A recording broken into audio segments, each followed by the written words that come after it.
Okay, well first I'd like to introduce myself. I'm Lois Perry and I've been a florist for 50 years. And I choose to work for a little florist rather than a big florist because I like the care of a little florist to their customers. And one of my first customers was Governor Reagan, if you know him. And he's passed on now, but he was a good governor. And we had a few famous other customers, and I've been sent all over the country to do weddings and such. And I like the way Tammy picks out flowers and how she does flowers, and so I've chosen to finish my retirement here, I guess.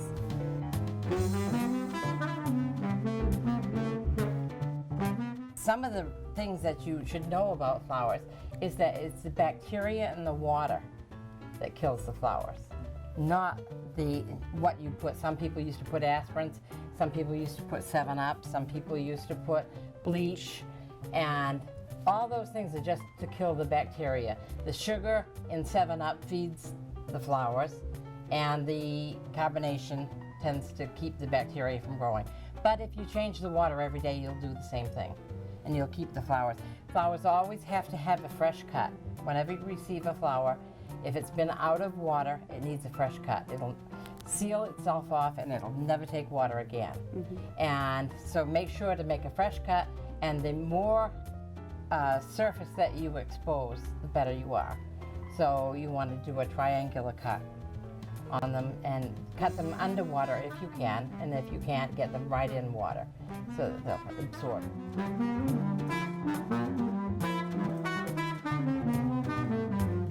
For the younger generation, we do have a small arrangement that is of pink roses, and pink roses means innocence. And anything in pink is appreciation also, so it's kind of nice for a young man to something, a little stuffed animal on a little bud vase, something that they could keep full year round. Yep. And this also could be for a friend. This arrangement here could be for maybe you have a girlfriend that doesn't have a significant other and would like to give her something for Valentine's Day. Pink could be also given as, I would think, friendship. Yellow is also a good rose color for friendship. Friendship, yes, also. So we do, not only do we have the pink and the reds, but we sell, we have peach and we have purples and, you know, all different colors, any color today. We do a couple of arrangements at Valentine's Day that consist of about 5 different colored roses. And one bouquet we like to send out is the one that we call the Downton Abbey one, and Lois just named this today. This is right. The Downton Abbey. Yeah. In honor of the last program. Yep, the last season of Downton Abbey. And as you can see, this would be a beautiful arrangement for a grandmother, an aunt. Very Victorian. Yes. It's got some pink lisianthus in there, some snapdragons, some delphinium, lilies, some lilies, some mums are in there. There's just a mix, and there's some fern. So that's another arrangement we would offer.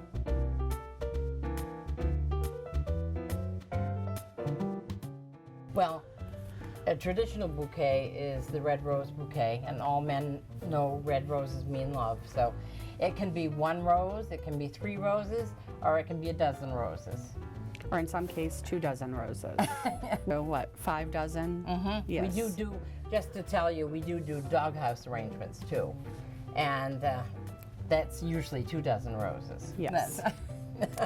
We do have a lot of gentlemen that do come in, and they come, a lot of times they will walk in with their heads down, and I'll say, you're in the doghouse. Yes. How big? Are you like physically in there? Absolutely. So then at that point, we would recommend a 2 dozen rose arrangement. You know, if it's something little, they just did something little, we'll offer them something on the smaller end.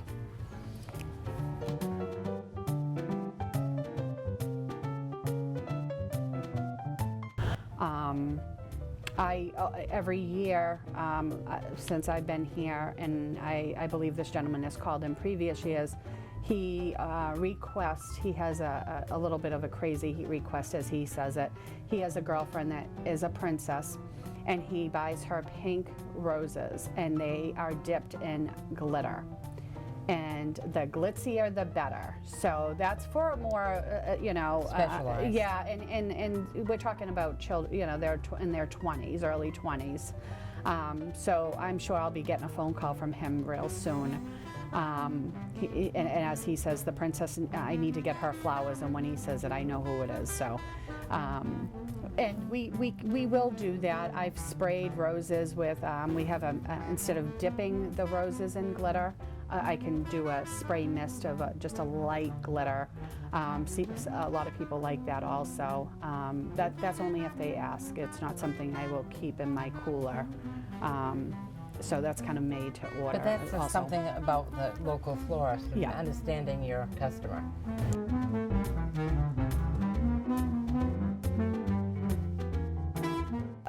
Stop in for Valentine's Day, give us a call. We can help you with all your needs. We do offer also gift baskets made to order.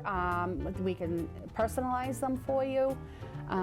We also, for some of our deliveries and all our flower arrangements, we offer upcharges as far as you can add on a balloon, a stuffed animal, a box of chocolates.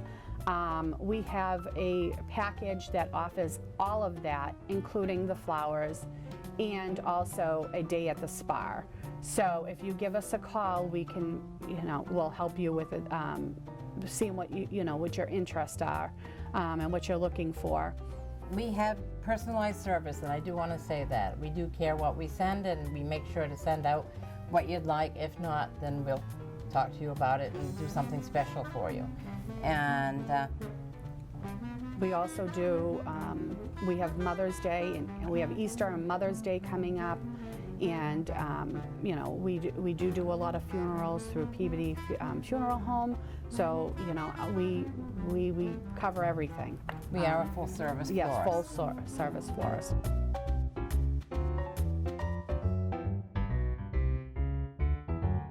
Happy Valentine's Day from Wisteria Flower Shop.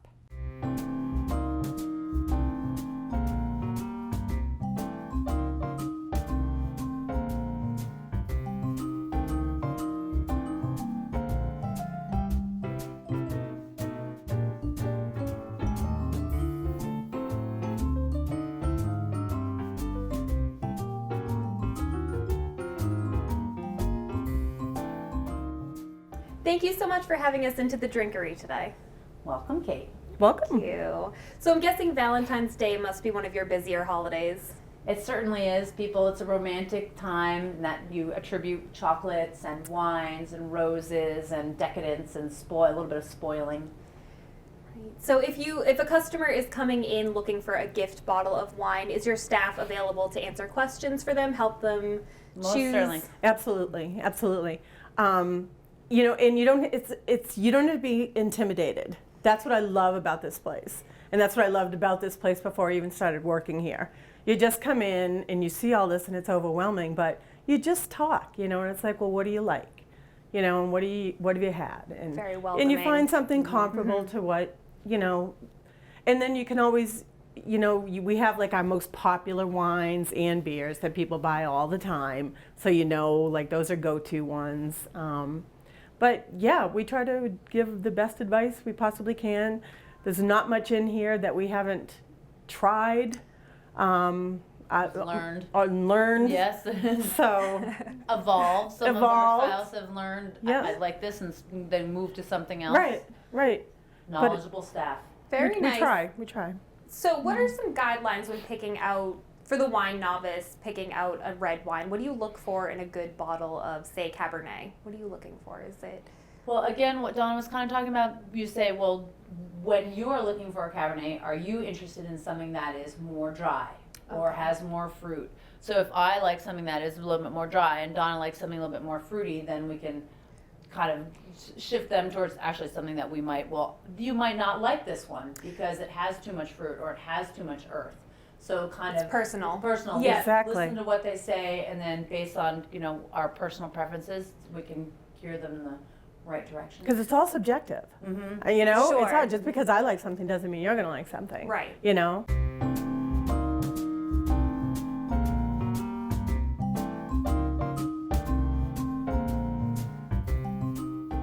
See, you have some wine and chocolates here.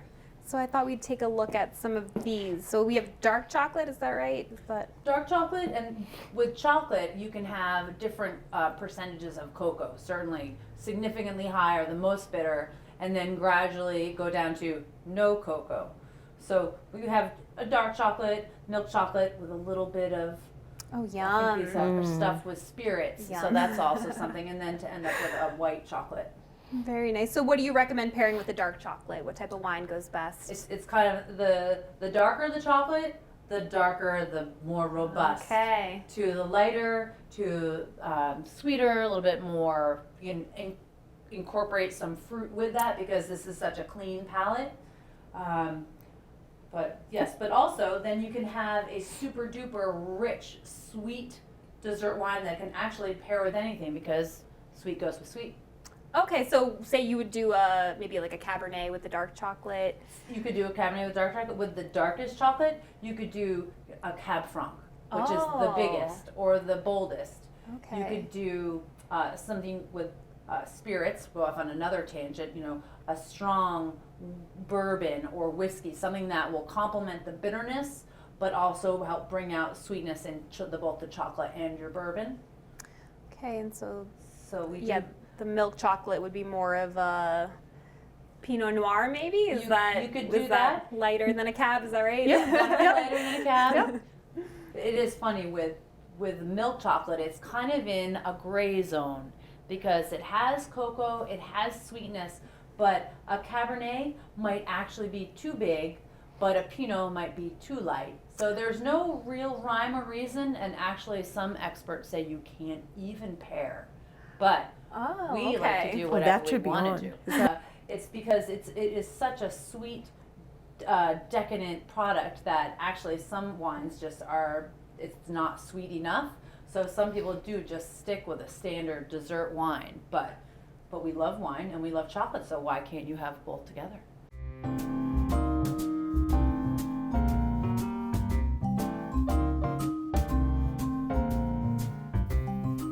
If we're pairing a wine with a Valentine's Day meal, what are those rules that everyone goes back to when you're pairing with, say, like a red meat versus a fish, or what do you tell people?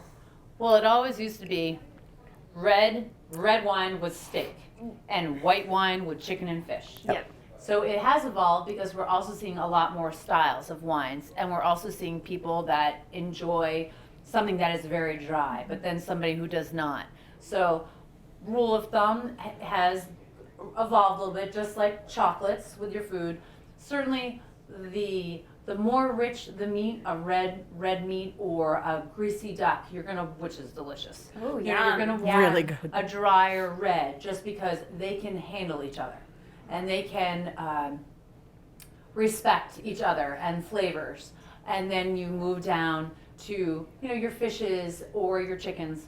Fishes, you have a pink tuna, a Pinot Noir would be beautiful. Oh. So if you have a classic, white haddock, something certainly lighter and crisper, Pinot Grigio or a more white wine.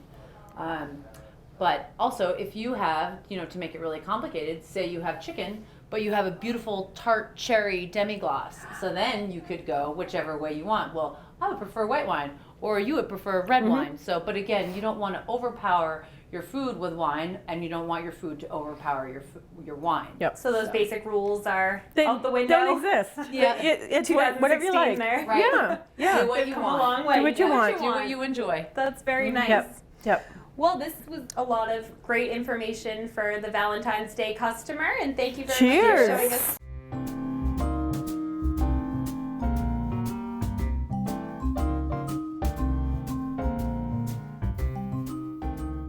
What type of beers do you offer here at the Drinkery? all kinds of very large selection, I've noticed. I don't know any that we don't offer. And again, you walk in here and it can be completely overwhelming for someone that is not into the craft beer scene. Right. My whole family still drinks Bud Light, makes me crazy. And a lot of people still do. They'll come in here and they'll just kind of like whisper, well, I have to drink Bud Light. Yeah. So, you know, you just kind of start them on, you know, we have like white ales and things like that that aren't so much featured here, but that's what I basically try to do. Like if you're a Bud Light drinker, I try to get you started on like a white ale, or As an introduction. as an to a craft introduction, beer. Okay. just to have a craft beer. An IPA, you have to have an IPA. I mean, that's what the world is, IPA. Right. They're- Whether you love them, hate them, whatever. I used to say I hate them. You can't say that. They're so different. They're all so different that. So IPA's India Pale Ale. Pale ale. Okay. And they range a lot in terms of flavor. Hoppiness, Yep. bitterness. Maltiness, Yep. They range. citrusness. Yep. Yep. Some are really juicy. Some are so hoppy that I couldn't even finish it. It just depends. And then you'll get someone in here who the hoppier, the most bitter, the better. You know, and we have the whole range here. So what we also do here, which I love, is that you can mix and match into a 4-pack or a 6-pack. So That's neat. it's easy for someone like who's just starting in craft beer to be able to be like, okay, I'm going to give you an IPA, I'm going to give you a porter, I'm going to give you a stout, and I'm going to give you a pale ale. Yeah. Okay, so you can experiment within Yeah. your own 4-pack. Exactly. Okay. You know, and we also discount it if you do it that way. What do you think?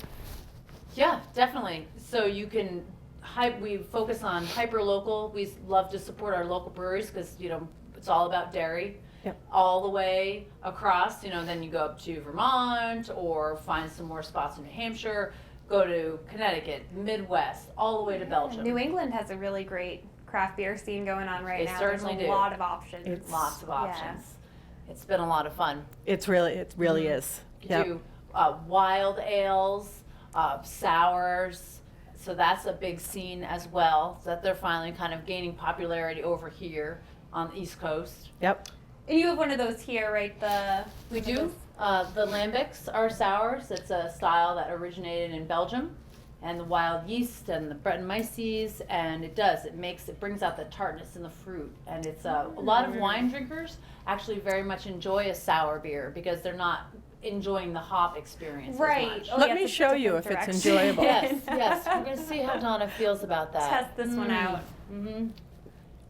Linger on your palate. Yes. Very, very enjoyable. Very, very enjoyable. Little effervescence, some bubbles. And what kind of fruits in there? That's a That berry? happens to be a blueberry-ish one. Lambics come in all different flavors. We have peach, we have apple, we have black currant, we have A classic A million. goose, Yeah. a million, which is no fruit, just the yeast. Okay. Yep. So, Flowers. getting back to chocolate. Ooh. We should have never see. left. So back to chocolate, we have some beers here that might be nice to pair with, again, the dark chocolate, the milk chocolate, and the white chocolate. So what's best with the dark chocolate? And again, similar rules apply to beer as they did to wine. So the darker your chocolate, the much more intense beer that will be able to handle it and complement it. So we have a beautiful stout, we have a quad from Belgium, but we also have an IPA. So that IPA is more of a malty, so it has more of a smooth quality. It doesn't have as much of a bitter bite to it. So I'm going to have you go back for just a minute and explain what a quad is. You said a quad would pair nicely with the dark. Quads, a classic Belgian style. Again, very rich, lots of dark, rich fruit in the yeast that they use to create that style of wine. So your cherries and your plums and very just rich and robust to create an exceptional wine. And Are they Quad. always higher in alcohol? The quads? yes, because it's being brewed 4 times. Okay. So Okay, so be careful picking out a quad. Yes. For your Yep. date. One and done. Yes, One and yes. done, yeah. Yeah. Or you Okay. could drink a quarter of it. There you go. Yep. Okay, But, slow yourself down. Yeah. yep, a classic Belgian style. Okay. Quads, doubles, tripels. So the Belgians are making some good products. They are. So, yeah. They've been making beer for quite a long time, as have the Germans. But again, very different styles. Different styles. styles. Okay, so for the milk chocolate, is this milk chocolate? For It's kind of a just a lower cocoa percent. It's Okay. between dark and milk. a mixture. And A what mixture. would you pair? What would you recommend? Something that's a little bit easier drinking. We have a beautiful robust porter that offers up beautiful chocolate malts and a hearty characteristic. So it will not overpower that chocolate, and the chocolate won't overpower it. We also have something that is been bourbon barrel aged. So again, a very rich liqueur mixed with a stout. So you do have kind of a bite of the bourbon. yeah, it's gonna with- add some tones into it. That's very Indeed, and complementary. yeah. Okay. And then kind of moving down into the milk chocolates. I did put a chocolate chili stout there just because, it's fun. There's a little bit of heat. There's a little bit of milkiness. That and is so fun. It's when good. if you have a hot pepper, you're supposed to cool it down with some milk so that it doesn't burn. So I thought that would just be kind of a Yep. fun combination. Oh, that would be great to get as a gift. That would be such Yes. an interesting, Yeah, really it is. interesting gift. Something spicy, something hot. Perfect for Valentine's. Yep. And then the bourbon ale, and I thought with the white chocolate, because that white chocolate is very creamy and light, so you could have, again, a little bit of that smooth bourbon quality with a lighter style beer. So it's not a heavy beer like the stout would be with the bourbon, and then bring out just the creaminess in the flavors of the chocolate, but nothing would necessarily overpower another. And we Great. think that, well, why don't you try that white chocolate with that sour beer and see how that goes together. I'd love to. So a lambic style, the little tart, a little fruit, and a little sweet. Oh, it's perfect. Good, right? Kind of pie. Oh yeah, very Wow. sweet. For dessert, that's great. I wish I could speak from experience. Yeah. Never had it before. Donna, you should try it too. Oh, okay, Alana. All right, let me see. I'm finished mine. Oh, I'm at,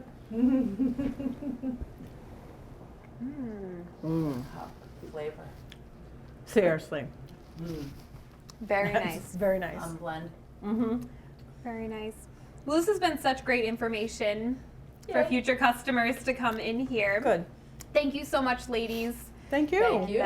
Good luck on Valentine's Day. Hope the store packs. Thank you very much. Indeed, we know just what to tell your husband. Oh, he'll be in.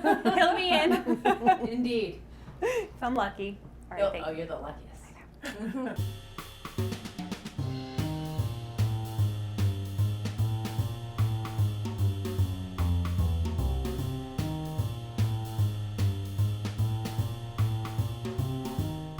Jessica, thank you so much for having us in today. Absolutely. How long has You're an Artist been open here in Derry? We've been here for 3 years now. It's been a lot of fun. And what's your background in painting? How did you start painting? Oh, my family enrolled me in art classes when I was really young, and I just enjoyed it so much. I carried through high school doing art, college, and I still take classes whenever I can. Very fun. What types of classes do you offer? Are they more for children, adults? We have a variety. So we have adult classes where they can bring their own beverages in, paint, drink with friends. We often paint on canvases, 16 by 20. We use acrylic paints. They're fast drying, so they can take them home when they're done with them the day of. Oh, so you get a girls' night out and then you can take home a little Absolutely. prize with you? Yeah. Yeah. And then we also have wine glasses for those that prefer to paint something that they can use every now and then. People bring those home and enjoy using them. And for children, we have kids camps. We offer watercolor. We've done a little work with oils, pastels. A lot of fun. Really nice. Do you host birthday parties? Could I come in with my kids and Oh do yes, we have many birthday parties. They're about 2 hours long, and it's just a fun event where the kids have step-by-step instructions, and then they all take home a piece of artwork to remember the party. What experience level do you need going into these classes? Are these for trained artists? Not or- at all. You don't need any experience whatsoever. Everything's done step by step. It's done with basic shapes. Just make a line here, make a circle, and then it forms a picture. I really like the name of your business because it implies that I could be an artist, even though so I feel I have no artistic talent. So are you saying that anyone can come in here and make a nice little something to bring home? Absolutely, yes. Great. So we have a little Valentine's project that you prepared for us today. So I figured today would paint a Valentine tree. It's something that kids could do by themselves independently or family time together, whatever they choose. So Great. So we'll do step by step. People can follow along at home if they want. This might be something great that a babysitter could do while mom and dad go out for their Valentine's date. Yes, and I can tell you the supplies we need. Yeah, great. Yeah, so how do we get started? All right, so first I just want to make sure you have basic colors. For this painting, all we needed was black, white, and blue. You could pair it to stickers, you can paint stickers, you could use buttons, anything you'd like really to decorate the tree. So we have options. Yeah, and the first thing you and I are going to do, grab your big brush. Big brush, okay. All right, we're going to dip into a little bit of black. And then grab some white. You don't even have to mix it on your palette. Oh, all right, let me see. Grab some white. Oh, There you go. grab some mixture. And then all you're going to do is start by making a bunch of X's on your canvas. You just go back and forth. And as you're doing this, you can dip in and grab a little bit of blue. There you go. You're just going to fill the entire canvas. See. And everybody's painting always comes out different. You might want yours more blue. You might want yours just black and white. And I'm just going to go back and forth. Yeah. Let me see. You did wonderful. You'll have new art for your wall. Very good. Okay, so we have our So, backgrounds Once done. you have the background done, just take that brush and you can wash it off in your jar. Spin it around a few times and then drag it up the side. Just so the paint doesn't splatter on your neighbor's painting. And then wipe it off on the towel. Fabulous. And next up, we're going to be painting the tree. So we're going to Okay. be doing this part right here. We'll actually just start. It's almost if you look like a V. And then we have the trunk. So we have a V and a trunk. So we'll go All through right. that together. Start with a V. And it's a wide V. And it's not anything perfect. It's just going to go down. Then I'm going to stop. Perfect. Okay. Looks good. And then on the other side, I'm just going to make another part of it. Comes up. You got it. Kind of off to the side a little bit. All right. Nice. And now we're just going to work on the trunk of the tree. And just remember that the bottom's always a little bit wider and it gets more narrow as we go up. So I'm going to start. Let's just make a line. So now we have a Y. Okay. Start All right. with a Y. And now I get to play with it a little bit. So I'm dipping into my black. And I'm just going to go ahead and make the base of the tree a little bit wider. Bring it all the way up. All right, so next step is to switch over to your medium brush. You can just put your big brush down, dip into that black. Good, and now we're just gonna fix up our tree a little bit. So I'm gonna go through, I'm just gonna smooth out my lines along my trunk.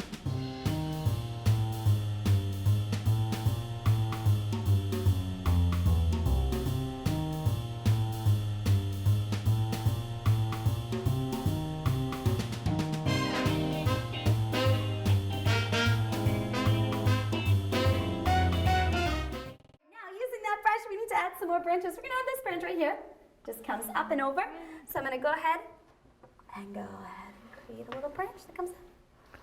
Okay, so Right about there and up. Fantastic. Dip into a little bit more paint. I'm gonna make another little piece that comes off of just what we did, just spits out a little bit.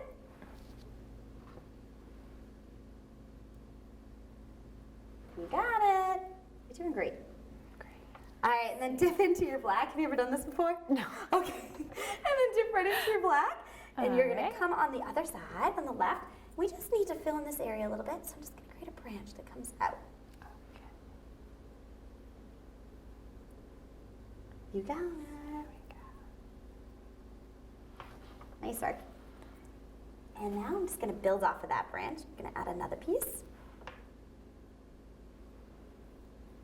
And I might go up and add a couple pieces there.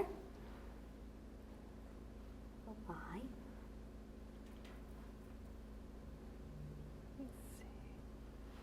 Yeah. Nice. And I have some space right here that I want to add something, so I'm just going to add a little line there. And you could even make this your own. If you wanted to create a heart in here, you could. Oh, if people wanted okay, to make so a branch that kind of rounds over, and then instead of going up, they could have rounded this one in and you'd have a center heart, but it's completely up to you what you All want to make of right. it. I think I'll stick with the basic. Okay, But you can that's for customize it. sure. It's good to know at home you can customize it. Absolutely. And then right here, we can just make another piece that comes off.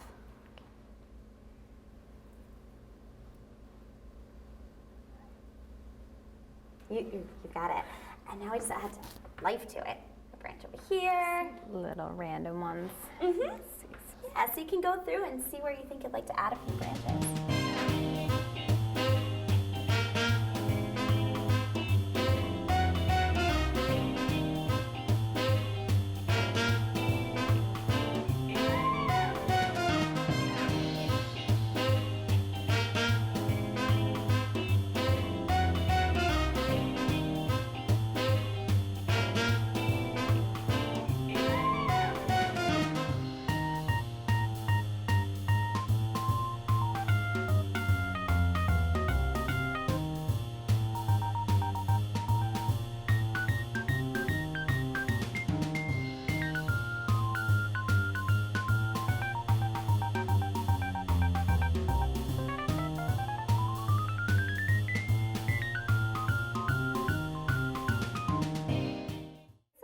Step is, if you're using easels, you can remove them and just lay it flat on a table. Kids typically love glitter, so I I love figured glitter. we would Yes. just use some Q-tips, dip them into the glue, and you just place that little blob anywhere you'd like on your canvas. And eventually we'll just add Oh, some sparkles. sparkles. And then you can just sprinkle right on top of it. And if you're doing this at home, you could use anything. You could glue buttons, pom-poms, different colors of glitter, whatever you like.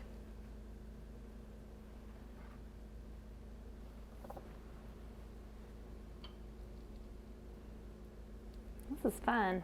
Yeah.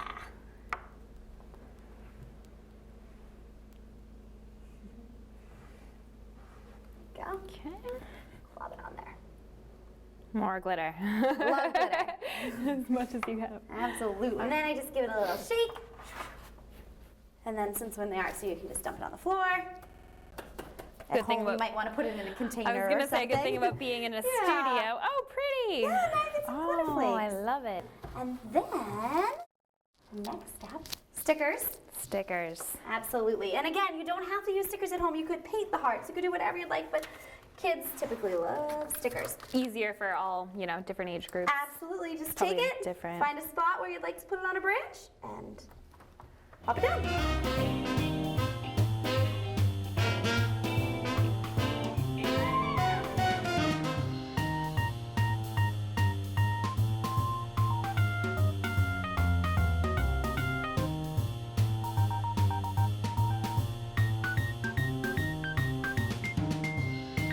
Go ahead and dip into the white, and then you're just gonna add a couple dots. Little snowdrops. Cute. Yeah, you can make it snowy.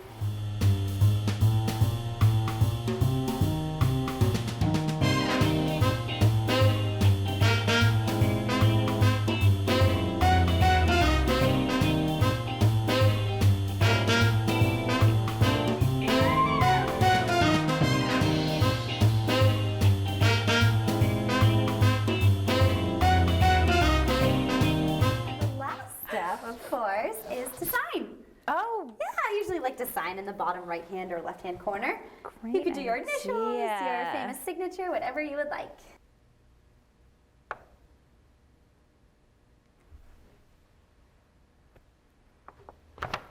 so ta-da! We have our paintings done now, and these are so cute. This was really fun.